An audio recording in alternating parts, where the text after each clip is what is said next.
झारखंडचे मुख्यमंत्री हेमंत सोरेन यांचा राजीनाम्यानंतर अटक होणार।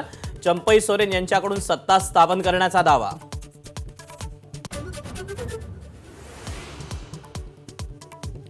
सरकारची भाषा बदलल्यानं 10 फेब्रुवारीपासून आंदोलनाचा इशारा। जरांगेंची एबीपी माझाला प्रतिक्रिया। नोंदींबाबत अजूनही आकडेवारी न आल्याची तक्रार।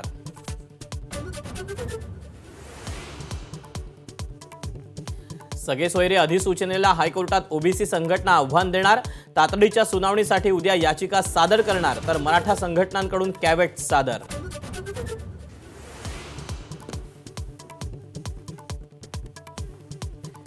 मनोज जरांगेंमध्ये हिम्मत असेल तर त्यांनी मंडल आयोगाला आव्हान द्यावं। छगन भुजबळांचं चॅलेंज। झुंडशाहीसमोर सरकार झुकल्याची टीका, तर गावागावात उन्माद सुरू असल्याचाही आरोप।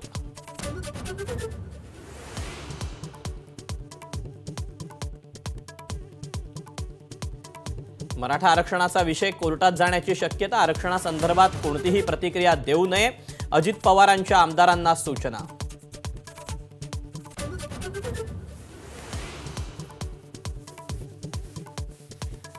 महाविकास आघाडीत अजून वंचितचा समावेश नाही। प्रकाश आंबेडकरांचं मोठं वक्तव्य।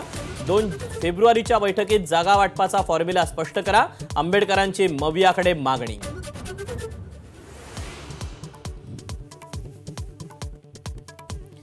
रायगड लोकसभा मतदारसंघात उद्धव ठाकरेंचा उद्यापासून जनसंवाद दौरा। रायगड जिल्ह्यात उद्धव ठाकरे घेणार 5 जाहीर सभा।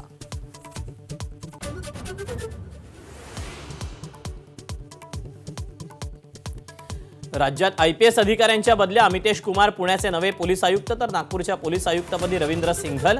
जालन्याचे प्रभारी अधीक्षक शैलेश बलकवडे पुण्यात अप्पर पोलीस आयुक्तपदी।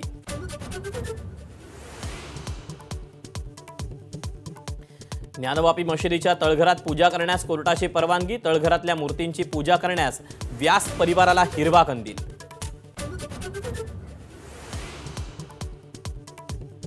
महाराष्ट्रासह कर्नाटक राज्याला सीमावाद प्रकरणी केंद्रीय गृह खात्याची नोटीस। समन्वय समितीची बैठकच न झाल्यामुळे नोटीस पाठवल्याची माहिती।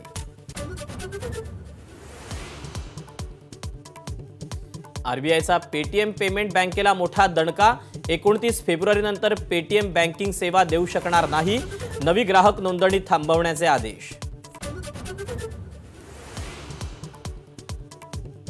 दिल्लीचे मुख्यमंत्री अरविंद केजरीवाल यांना 5व्यांदा ईडीचा समन्स। मद्य घोटाळ्या प्रकरणी 2 फेब्रुवारीला चौकशीसाठी हजर राहण्याचे निर्देश।